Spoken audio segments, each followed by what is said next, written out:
Psalm 137 verse 3. Learning how to multiply. In what day soever I shall call upon thee, hear me. Thou shalt multiply strength in my soul. Psalm 137 verse 3, reframes.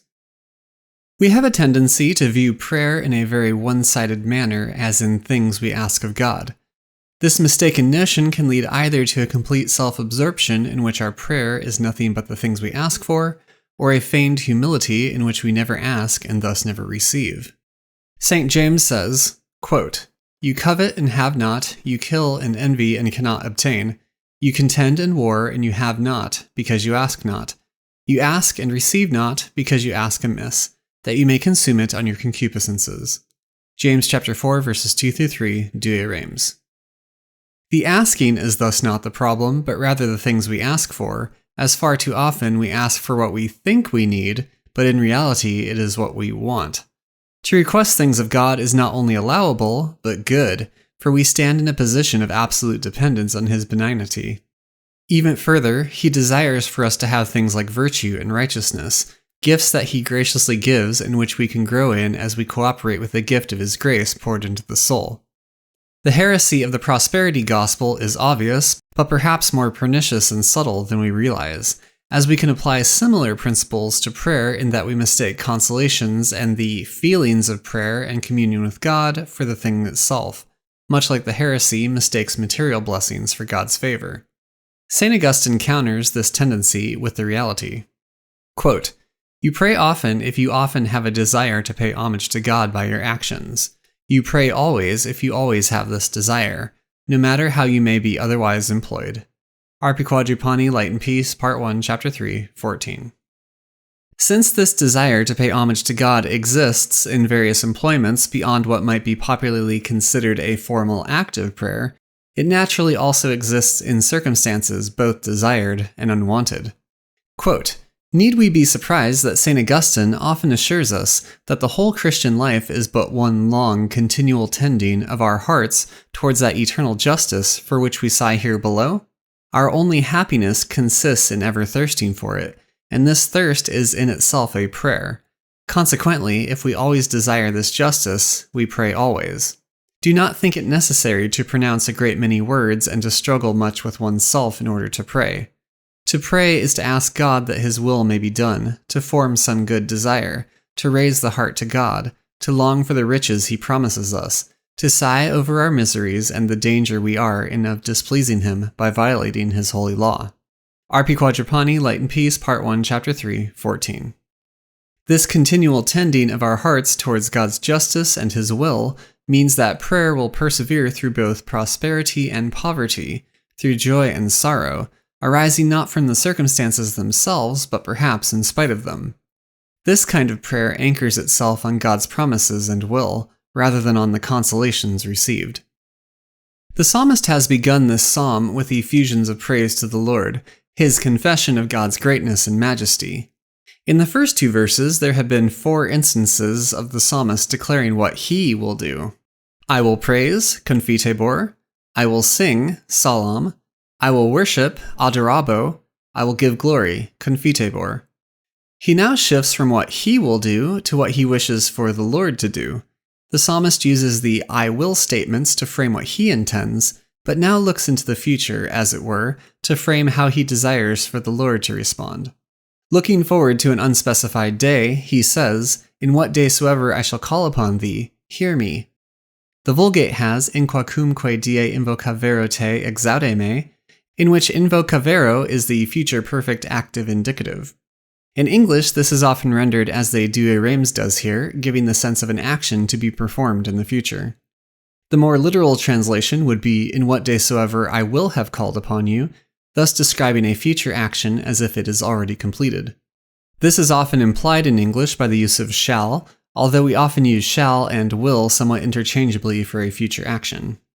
The upshot is that the psalmist's confidence in the Lord hearing him, as was already set forth in the opening passage, extends into the future, and he perceives the Lord hearing him as if he has already prayed. The English can give the sense that there is more of a contingency here, but in reality, the psalmist is expressing explicitly his assurance that God will hear. In the Old Latin that St. Augustine used, the word cito, quickly, is found directly before exaudime, rendering this first clause as, "In what day soever I will have called upon thee, do thou quickly hear me." As was noted earlier, the Christian life is the long, continual tending of the soul towards justice, and in the exile of this world, the temptations of the world and the flesh and the devil can press in hard upon us, such that it can seem there is no escape. For the soul that desires virtue, that virtue will be hard fought and hard won, but the prayer of the psalmist is that God will provide grace in the time of temptation and strength in the time of adversity to overcome them. Quote, "In what day soever I call upon thee, do thou quickly hear me. Wherefore quickly? Because thou hast said, while yet thou art speaking, I will say, Lo, here I am." Isaiah 58:9. Wherefore quickly? Because now I seek not earthly happiness. I have learnt holy longing from the New Testament. I seek not earth, nor earthly abundance, nor temporal health, nor the overthrow of my enemies, nor riches, nor rank. Not of these do I seek. Therefore quickly hear me. Since thou hast taught me what to seek, grant what I seek. Let us say to this man, Askest thou aught of this kind? Let us hear, let him speak out his petition. Let us see what he seeketh. Let us learn of him to seek, that we may be thought worthy to receive. St. Augustine, Expositions on the Psalms, 137:7. St. Augustine explains this in light of the passage from Isaiah, that the very moment the prayer is offered, it is heard and answered. That is, when that prayer seeks not the things of this world, but aligns itself with God's will, asking for grace, asking for an increase in virtue, not centered on one's own desires, but rather setting one's mind on heavenly things. This is what prayer is meant to tend towards and meant to grow in, such that it becomes communion with and deeper union with God. Just as a father is pleased to give his children good things that are for their good when they ask, so our Father in heaven will give such things. Quote, "If you then, being evil, know how to give good gifts to your children, how much more will your Father who is in heaven give good things to them that ask him?" Matthew chapter 7, verse 11, Douay Rheims. The day in which the psalmist will pray is not simply a literal day in the future, but signifies a heart that is pure and not covetous for its own desires. That is, it seeks the Lord in the light, not feigning humility nor clouded with avarice, but coming before the Lord as a humble suppliant in the brightness of the light, knowing that all good things come from the Father of lights. Quote, "Here, day signifies a bright and sincere petition, which desire does not cloud nor any greed confound, but it radiates from that sun which cleanses all the darkness of mortality. In such petitions, therefore, the devout person prays to be heard, so that, being made complete by the power of the Lord, they may deserve to escape the snares of their persecutors." Cassiodorus, Explanation of the Psalms, 137:3. This gift of grace and an increase in virtue which the soul seeks in prayer is further elaborated in the concluding clause, "For God shall multiply strength in my soul." St. Jerome's Hebrew translation has dilatabis rather than multiplicabis, dilatabis meaning to expand or increase. This multiplication or increase is not something that comes from the psalmist's own doing or efforts, but is a direct result of God's action, for the psalmist cannot multiply or increase himself. In the previous passages, the psalmist used four I will statements, and now this is juxtaposed with an I will statement for God, in that thou shall or thou will multiply strength. It is because God will do this that the psalmist earlier used the future perfect for his prayer. His confidence in God's outpouring of strength in his soul is so great that any future prayer is as if it has already been answered. But this strength in his soul which is multiplied or increased is something that comes from God alone, and thus, as being necessarily fruitful, excludes evil desires or even desires for the good things of this world. St. Augustine notes that the first promise of multiplication was given to Adam and Eve, and this was a blessing from the Lord, but even this blessing of multiplication can be vexatious to men, and he adduces the examples of those who fear having too many children, and either expose them to death or give them to others. The same analysis can be applied to any of the things that belong to this world, no matter how good. Quote, "Seeing then there be many multiplications and many kinds of multiplications, what multiplication seeketh he who said, Quickly hear me? For he saith, Thou shalt multiply me. We wait to hear, wherein, Hear then, in my soul. Not in my flesh, but in my soul, thou shalt multiply me in my soul." Is aught further added, lest perchance even multiplication in soul signify not necessarily happiness?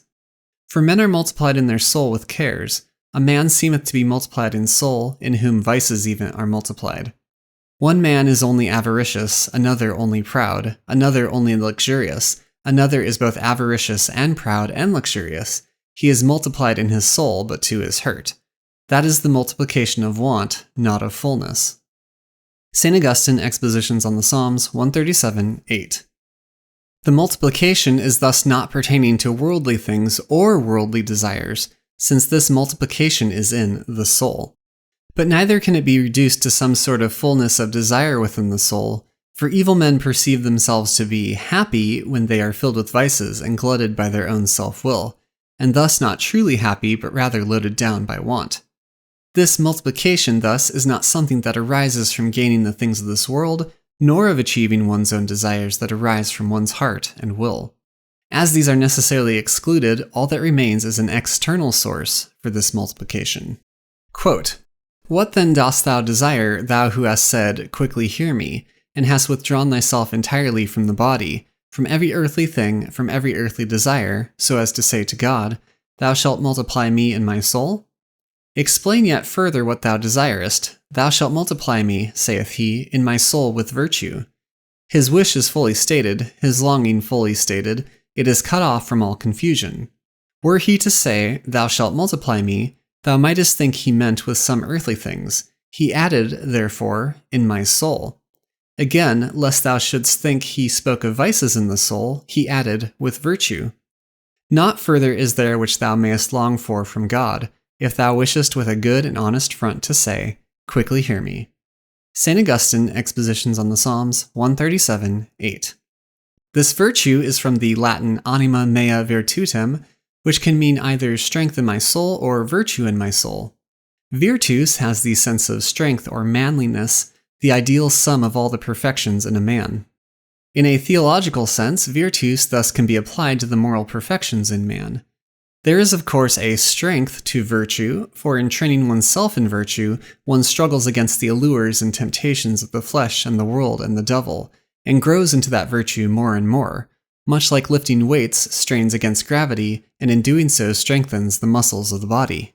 In baptism, the theological virtues are infused into the soul, and as we cooperate with that grace in the exercise of that virtue, we can grow in sanctification and increase in virtue. Quote, "Know you not that they that run in the race all run indeed, but one receiveth the prize? So run that you might obtain.